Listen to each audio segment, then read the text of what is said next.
Can you describe your earliest memory of encountering a cotton silk tree? What impression did it leave on you? Its majestic nature and its complex nature of its root system. The trunks and the roots are something I've never seen, I never heard of any species, arboric species in the world. The roots emanate from the ground and it seems to buttress the trunk of the tree so that nothing that nature can provide can disturb its uprightness as it stands, wherever it stands, with a kind of majestic impact of its surroundings. In Trinidad and Tobago, the cotton silk tree is often associated with folklore and spirituality. Could you share some stories or beliefs about this tree that you heard growing up?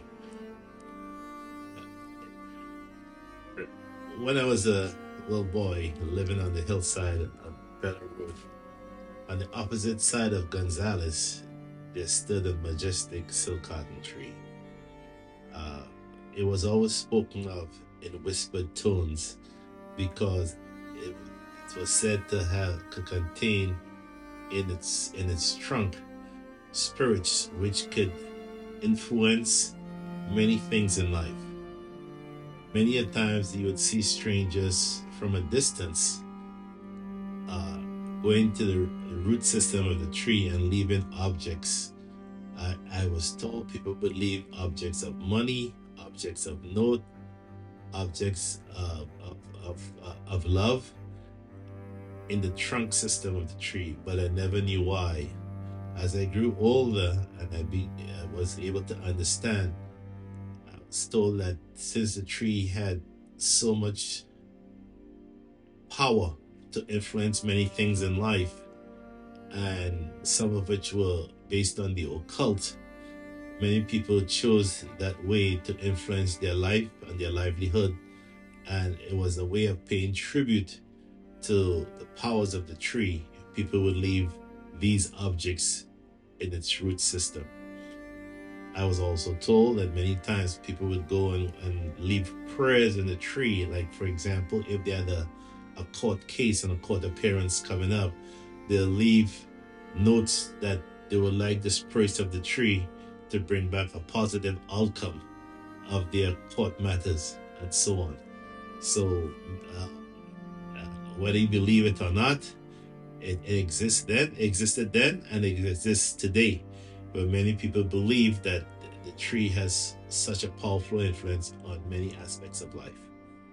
I have not in my personal experience know of anybody who have had a positive influence of it, but later on in life, I can tell you that I've told many things that politicians come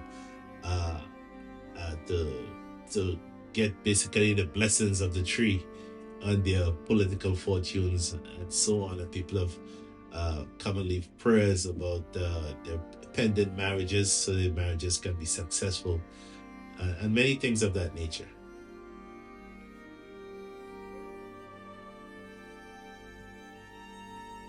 Looking to the future, what do you hope will be remembered or preserved about the cotton silk tree and its cultural significance?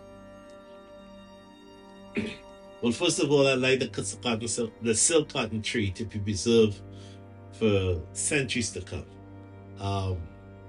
Whenever you encounter something of aged by nature, you first of all you look in awe and you wonder how could something could be living for 300 years and still standing tall. Something that's generated from a seed in the ground or a sapling in the ground.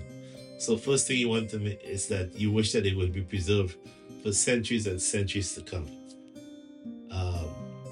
Also, you hope that whatever the reputation of this tree, folklore and spirituality in all societies exist. And since it's the nature of folklore of the country of my birth, Trinidad and Tobago, I would like that to be preserved also as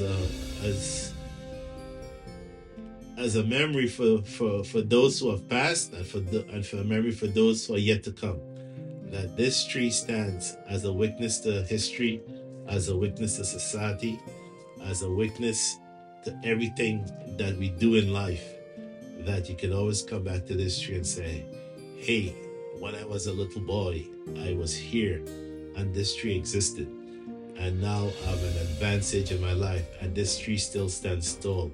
It stands tall not just in height, but stands tall over all the trees in the rainforest. It means it's almost like the lion in the jungle. It's king of the animals, king of the beings in the jungle. Well, this tree is the king of the rainforest. It towers over anything that can grow from a sapling to maturity. This one would stand over all. And because of the majestic nature of the tree, it is really the king of the rainforest.